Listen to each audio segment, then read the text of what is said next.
Okay, so step one is to cut out all of the pieces. I like to do this in a batch. So I mate up all the fabrics that I like together.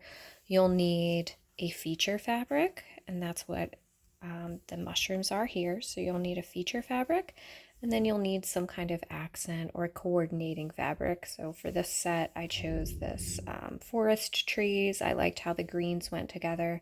I like to try to choose like a busier print, either for the background fabric or for the foreground. And then, so that, and did like a more tonal thing for whichever other one. Just that way they're not overly competing with one another. So kind of like anything. So you can see here I have the mushrooms with the forest. So I have several of those to work on. Then I have, oh, that's the interior lining. So you'll need all the interior lining pieces, and that can be whatever you want. Here I have a mix of just neutral color. Then I have this with the little leaves, same mushroom print with little leaves. I also have this beautiful plaid and then a batik. Really gorgeous. I have a couple of those. I try to just do a batch of stuff.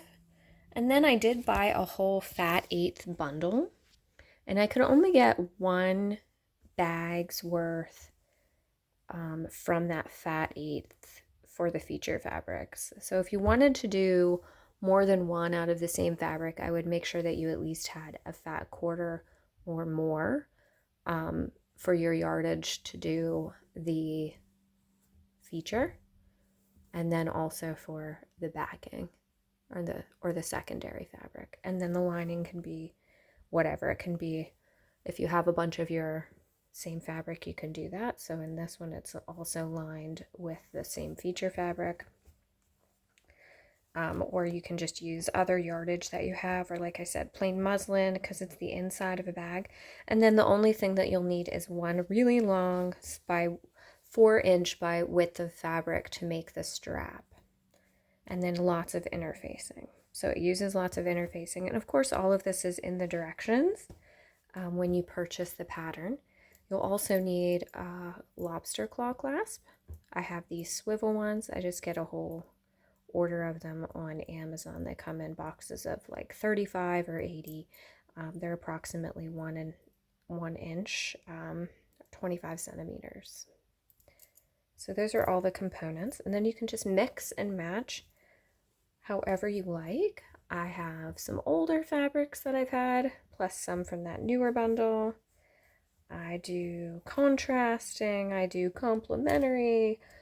It's just kind of fun to play. So you can see how the fabrics, once I cut into something, I try to get the most out of that cut that I've made.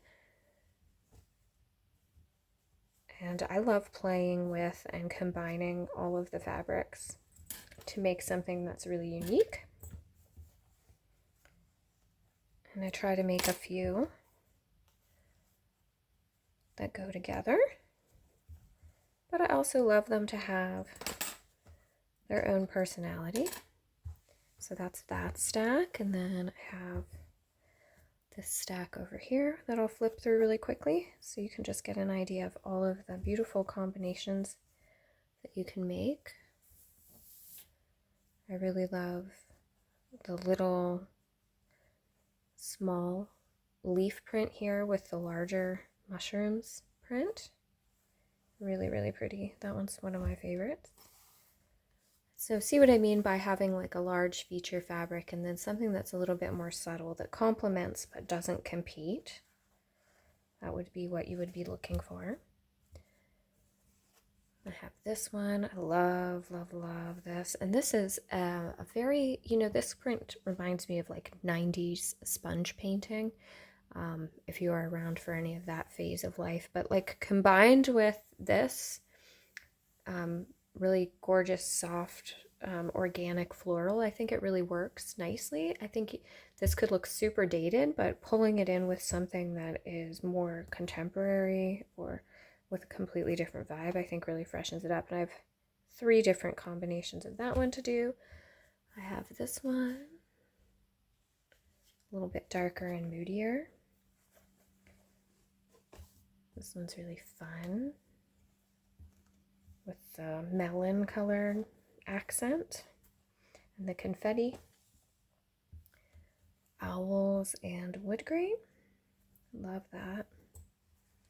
I did again with that little micro green leaf and this large animal print. And then I have the owls with that as well. And the lining for this one is a dot. So you can really have a lot of fun with these, and then we'll just have to follow the directions to put everything together. Like I said, I like to try to do batching, so I first would cut a whole bunch of them. I create the fobs, I cut out all the pieces, I create all the pocket sides, and then I'll start to add the interfacing to the linings and as well as the straps, and then I start putting everything together. And I try to work in a big batch because that way I can just kind of turn my brain off and do a whole bunch of them at once. So if you were doing gifts, maybe you would want to figure that out, how many you wanted to make at one time and work in a batch as well. Or you can just do them one at a time as the mood strikes.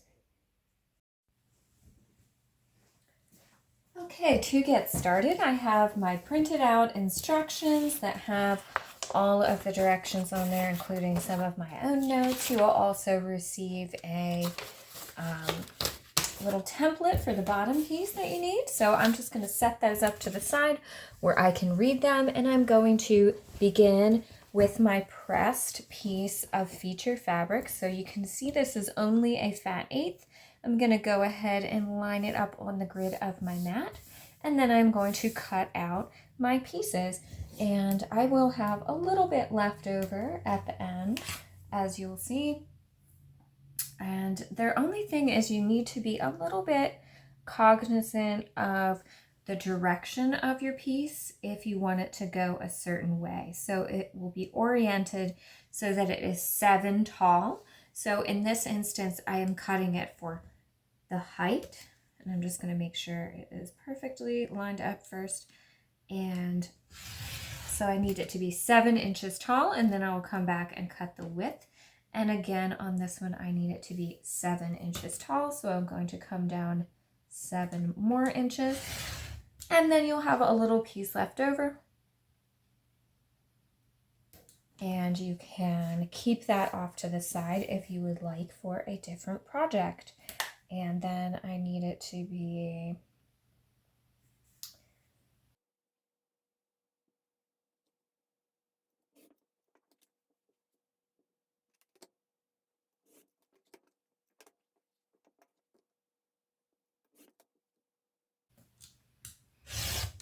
and then I am just keeping a couple of the 2-inch strips off of those fat eighths, as well as a couple of my contrasting fabrics.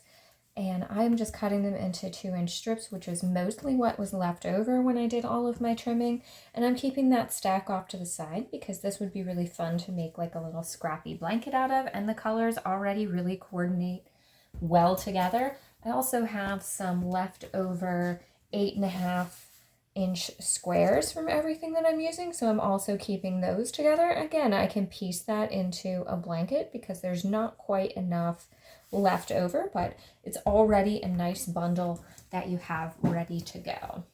So then I'm just going to finish cutting up all of my pieces. So this will be my lining. I recommend something that's non-directional. Here I have this beautiful, I don't know, it looks like rock almost to me, or like a marble effect. It's from this First Frost collection, which is gorgeous. I really love that as a blender. And then this will be my liner, this dot fabric. So I'm going to go ahead and get those cut up, and then we will work on piecing things together. So whenever you finish cutting, you will have 2 bottom semicircles. You'll have a pocket lining. I did switch to purple instead of using the gray. You'll have a width of fabric by 4-inch strap. You'll have 2 pieces of lining for the front and back. You will have a few different pieces to put together for your front. So you'll have a fob piece. You'll have a top part to your main fabric. So you have your main fabric panel, and then you will have the piece that attaches at the top to be the accent. And you will have your pocket panel, and then you will have the piece that goes behind it to create your pocket panel side. So then you will put all of those together.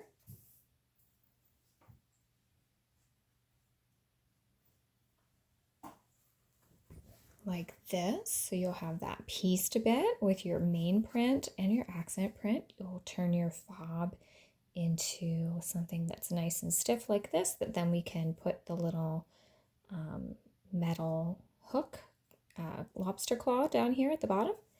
You'll have your pocket panel side, so you'll have your main feature fabric and your accent fabric and your liner, and this has interfacing in it.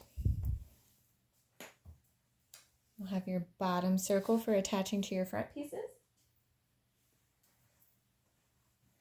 And then you will have all of your interior lining pieces with interfacing to make your bag nice and stiff so it can stand up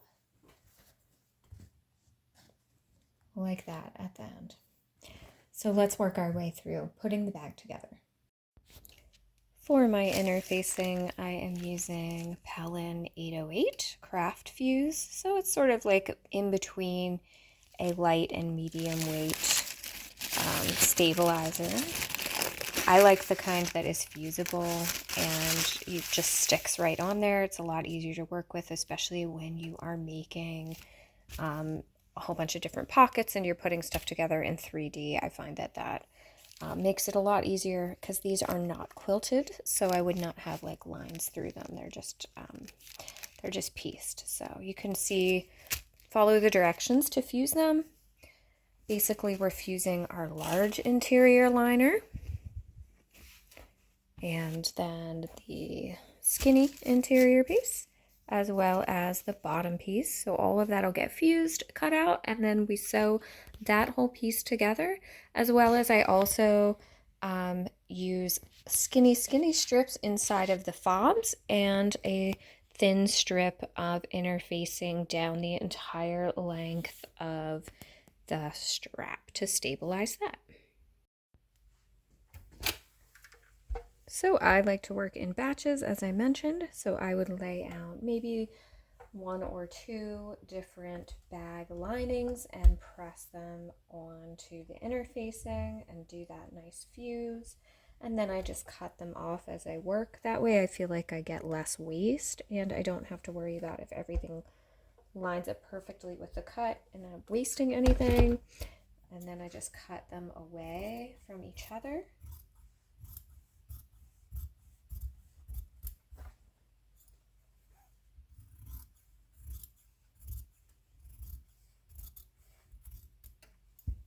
Like that. I try to keep long pieces long so that I can use them inside of things where they make sense, like the straps, and I don't have a bunch of short little wasted spots, but I just do the best that I can to conserve as much as I can. And like this would be a little piece that I can cut down to an approximate 1/2 inch, and then I could use that inside of one of the fobs so that I'm not wasting that. I do have a tiny bit of waste going around those curves, but that is kind of bound to happen, a little bit of waste, but I just try to minimize that as much as I can.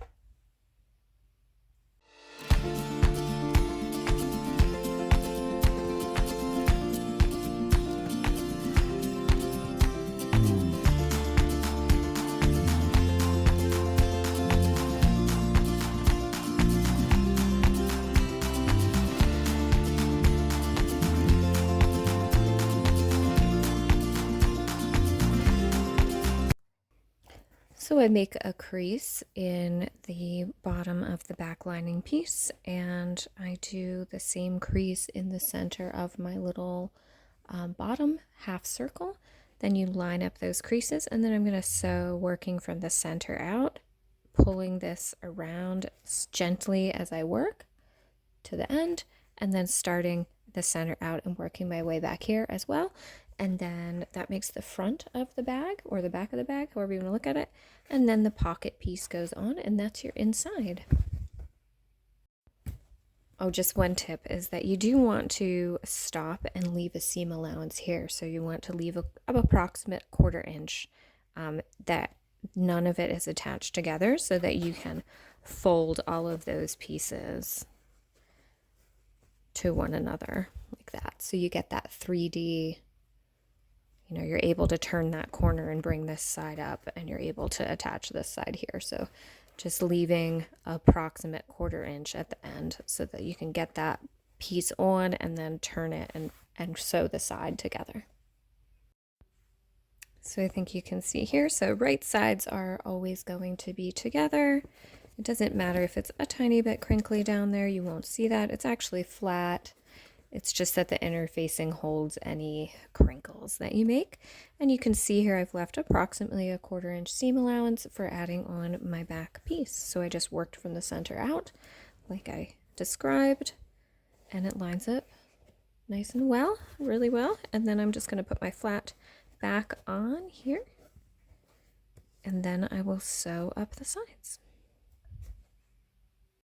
And when adding the back, you're also going to leave that 1/4 inch. So now I can, from across the bottom, so it's a 1/4 inch in from the end of the circle to attach it to the bottom. And then you bring these two pieces together and it sews up nice and flat. And then you'll have your interior lining of your bottle bag.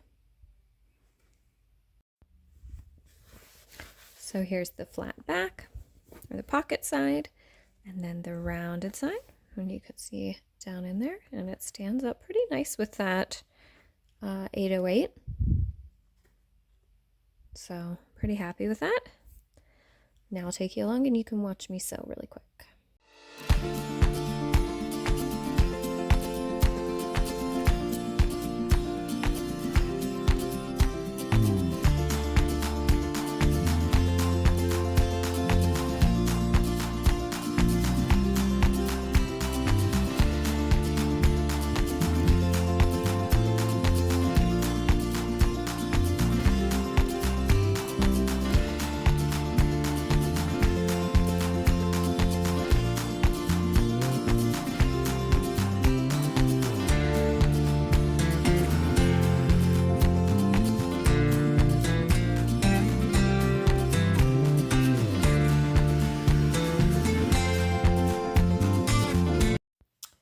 So the fob already has a little piece of interfacing and I've sewed it down. I'm going to slide it through here and then go ahead and you can just sew across here to hold it in place from sliding around, and just be careful with your needle, or you could use a zipper foot if you're more comfortable. I'm just going to leave a little bit of breathing room and sew across there, and then this gets attached to the pocket side of the back.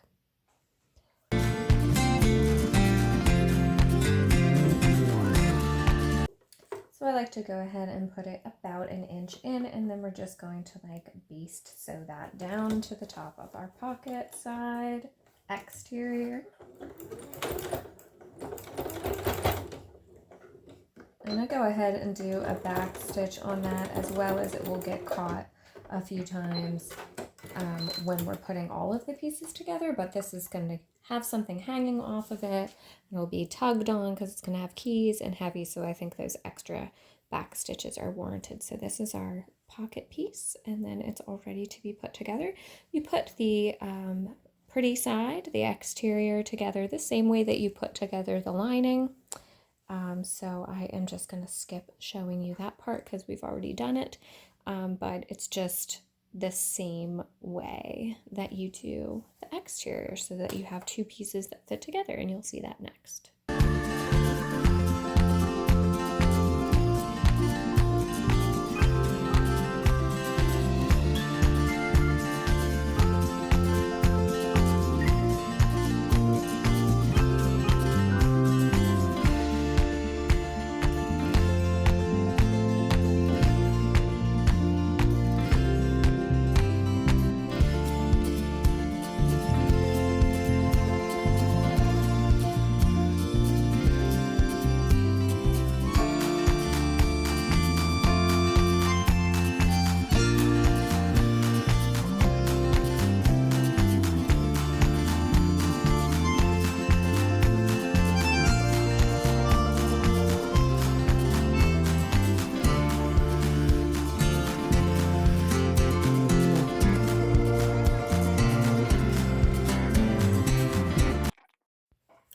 for the straps, I prefer to use a thin piece of interfacing and put it in between the folded up coordinating fabric. But if you prefer using just pre-made strap material, that's fine as well. And again, we're just going to make sure that it's not twisted because that would be super annoying. So I like to bring the ends together and make sure that I have a loop, and then I roll that loop up, making sure that it's not twisting. And then I can know that I'm going to put these pieces in here, stuff them down inside your bag, keeping the whole thing straight. And then I'm going to pin them to this side of the seam, to the inside of the seam on the circular side. And here I would do a pin or a clip. And again, with this one, just making sure not to twist because that will drive you nuts. And then we're going to put a little basting stitch, just a little basting stitch across the top to hold everything in place and make sure. Then that way, when we're stuffing everything and we're flipping everything around, again, similar to our clasp, all of that stuff is held in place already. And all we need to do is stuff and then like do our top stitching. And this is already sitting there. It's not going to be twisted. We know where it's at. Perfect. So I'm just doing like an 1/8 inch basting stitch, and you can back stitch. Again, anything that's going to be being tugged on, I would do a little bit of extra back stitching because that way you're ensured that it's nice and sewn together. Just making sure you're not sewing anything that you don't want to sew down.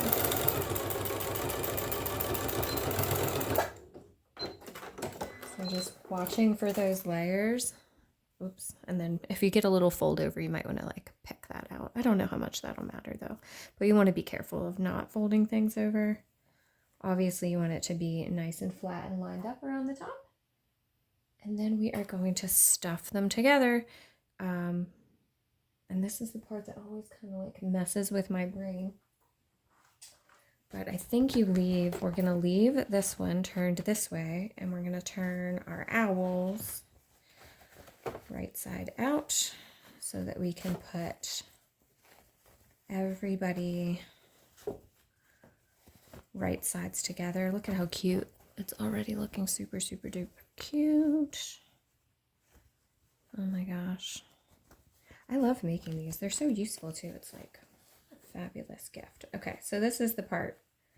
Now we'll get it. This is a chance to check if your strap is twisted too before you put the whole bag together, because that would be maddening to have to pick the whole thing apart. But we look good. So I'm going to kind of try to tuck them back up. And then you stuff them together. So flat side to flat side, rounded side to rounded side, and all the pretty sides touching with the strap down there. And then you're just going to push it all in.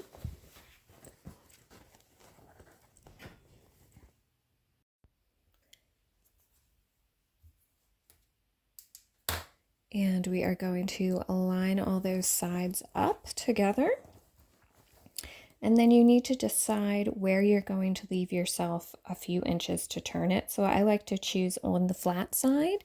So I will choose between here. I'm going to go around that little seam over that and connect it. But then I'm going to leave the whole rest of this space, and I'm going to back stitch here right after my little fob, and here right before I get to that seam, that side seam, and then I'm going to stitch the whole way around here to close everything together. But you need to leave, obviously the ugly stuff is already all showing, so we need to leave this side so that we can pull the guts out from inside. So if you need a little bit more room, if your hand is not as teeny weeny, I have like child-sized hands, you might want to do it on the long side, the curved side.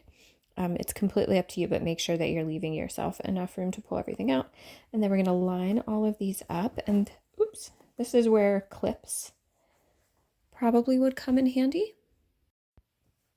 Yep, so lining everything up with the seams and clipping. I like the clips for bags as opposed to pins. I think they're easier to get out of the way.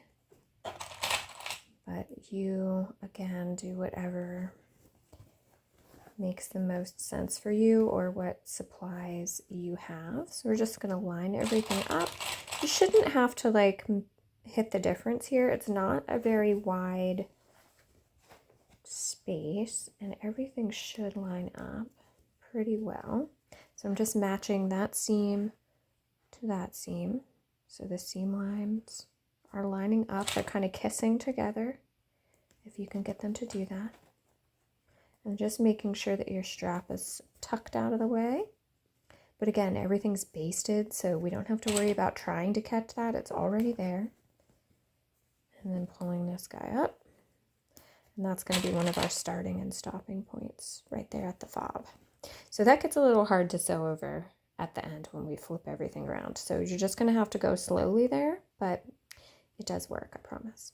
Okay, so then we're going to pop this whole thing on our machine and just go very slowly from your one stopping point all the way around to your other stopping point. Just take your time and go slow so that you have the ability to make this lay flat as it's coming underneath of the foot of your machine. So just, that's the trickiest part now that we're on the curve. It's just taking the time to keep rotating your fabric so that it is going through your machine down here flat as it enters the needle. And otherwise, you're good. You should be pretty good. It's not that crazy. It's a little tight, but you can do it, I promise.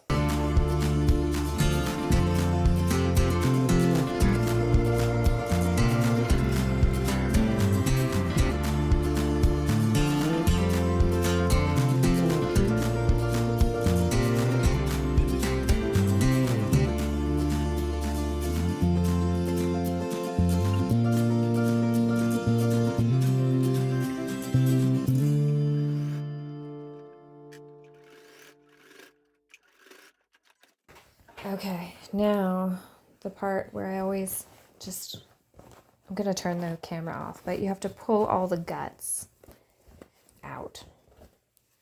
And it just takes a little while. So take your time, deep breaths, and just gently work everything out until you have it all turned to the pretty sides. So just take a few minutes.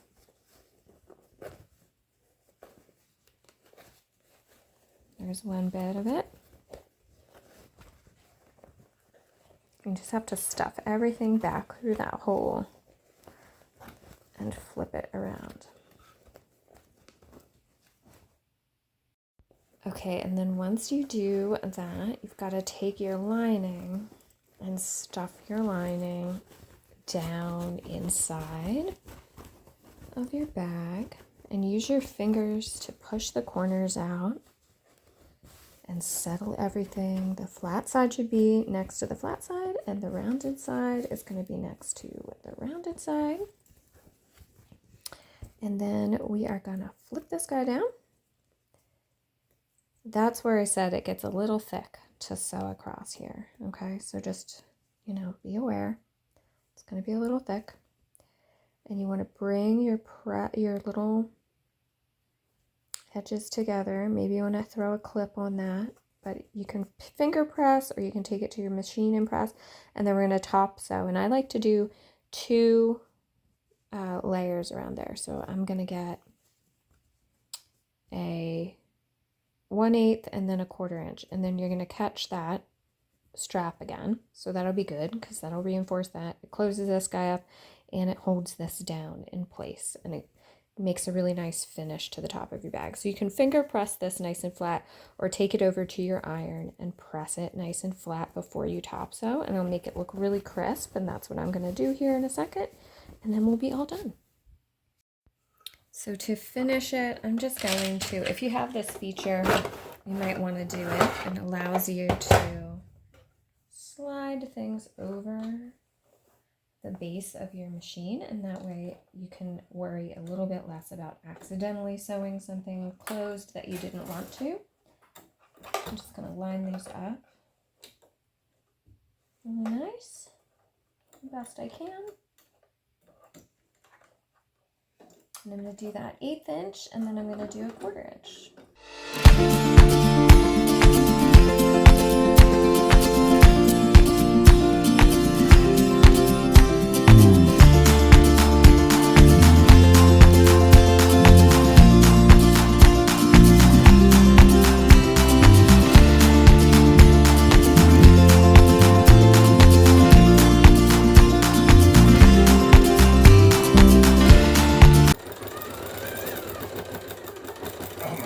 Is that a house? That's cool. Are you making owl cup holders? They're bottle bags. Oh, bottle bags. That's what I meant. Yeah, that's very cool. I like that one.